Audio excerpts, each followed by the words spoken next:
A new post-war Syria may be about to come into being in the wake of the defeat of Islamic State is.The Syrian war has had the unintended effect of internationalizing Turkey's battle against the PKKOn Wednesday Turkeys President, Recep Tayyip Erdoğan, joined Russia's President, Vladimir Putin, and the Iranian President, Hassan Rouhani, in a summit intended to map the way forward and, as President Erdoğan put it, find a permanent and acceptable solution for the people of Syria. The Sochi prescription for a country ravaged by years of internecine warfare, the Sochi prescription's deceptively easy.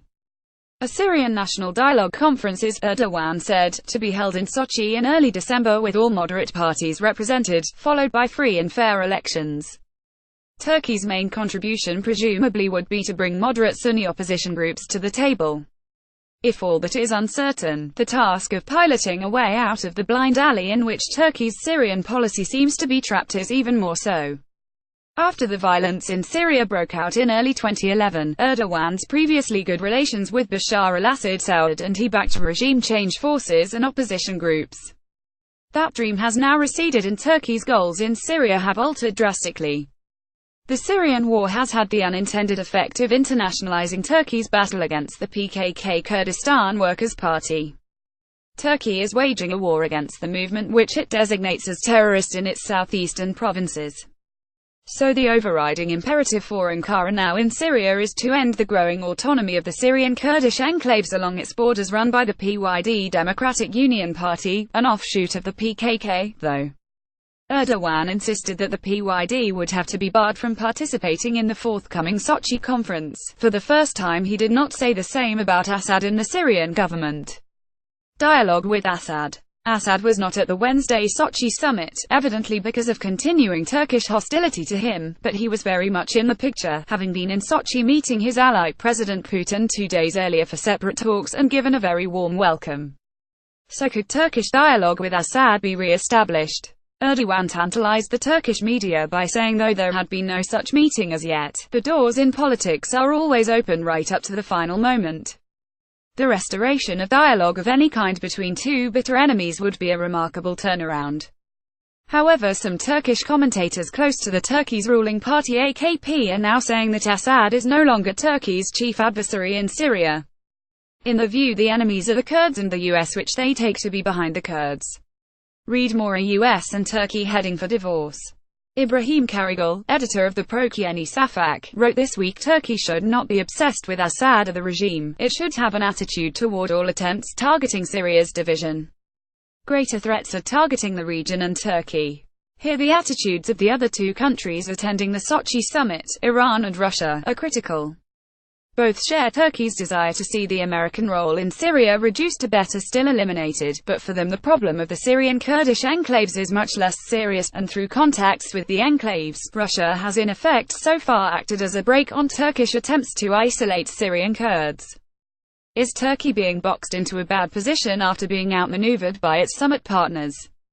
Kurdish Cantonal 3 governments pay lip service to the idea of preserving Syria's territorial integrity, something which implies restoring the Kurdish cantons to government from Damascus. The question is how that can happen.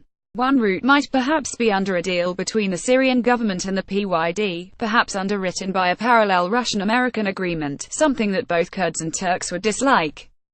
It seems that airstrips in Kurdish-held Syria, notably at Milan, may be gradually replacing Incirlik Air Base in Turkey for U.S. regional strategy. The alternative, conceivably, would be a further round of hostilities. President Erdoğan talks of an assault to clear the western Kurdish enclave of Afrin and repeatedly warns in the words of that we may turn up suddenly one night, but that option does not seem on the cards at the moment.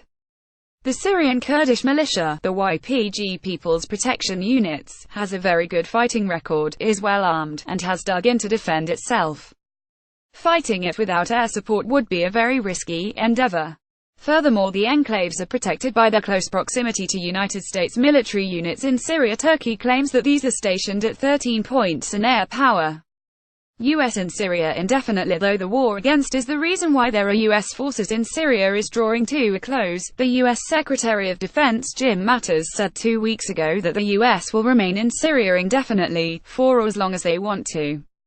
It seems that airstrips in Kurdish-held Syria, notably at Milan, may be gradually replacing Incirlik air base in Turkey for U.S. regional strategy. Moreover, a bond of intense friendship seems to exist between the YPG and the U.S. forces, making Turkey deeply suspicious of the U.S.'s motives in Syria. On Friday, the U.S. President Donald Trump attempted to allay these fears in a telephone conversation with the Turkish president by pledging that the U.S. will not give any more arms to the YPG. Read more: Turkey's dilemma in Idlib, defeating the Kurds and taming the rebels. But this only echoed similar earlier assurances by the US to Turkey, which Ankara does not believe. Turkey wants the US to repudiate its alliance with the Syrian Kurds in. Given this background of ever-deepening Turkish distrust of the US, it is easy to see why Turkey drew closer to Russia and Iran at Sochi, but there is still no sign that the Turks realistically expect Iran or Russia to assist them in suppressing the Kurdish enclaves in Syria. The person who does possess both the necessary means and the motivation for doing so remains Bashar al-Assad. Assad has both an air force and a clear legal basis for flying anywhere in Syria or permitting others to do so, and is inside the joint Russian-Syrian air defense system, but it seems unlikely that Assad and Erdogan will be able to swallow their pride and make a deal. Nor is it clear that either the US or Russia would be very averse to seeing a new Kurdish player gradually emerging in the troubled politics of the Middle East. David Barchard has worked in Turkey as a journalist, consultant and university teacher. He writes regularly on Turkish society, politics and history, and is currently finishing a book on the Ottoman Empire in the 19th century.